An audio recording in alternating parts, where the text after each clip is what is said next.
What's up everyone, welcome to this video.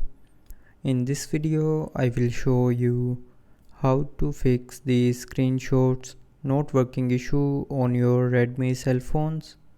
So to fix this issue, first of all try restarting your phone.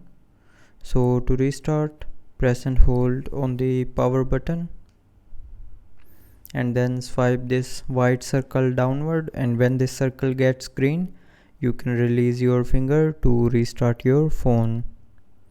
And after restarting your phone, the screenshot will start working. But if you are still facing the issue, then open settings. Now in settings, scroll down and here tap on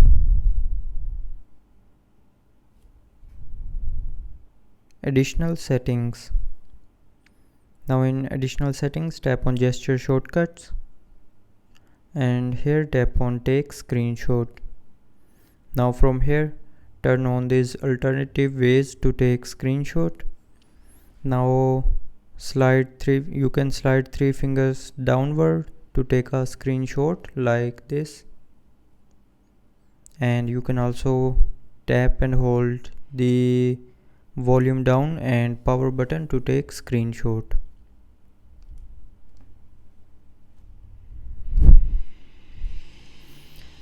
So after turning on these options, the screenshot issue will be fixed. So that's how you can fix the screenshots not working issue on your Redmi cell phone. So I hope you liked the video. Thanks for watching.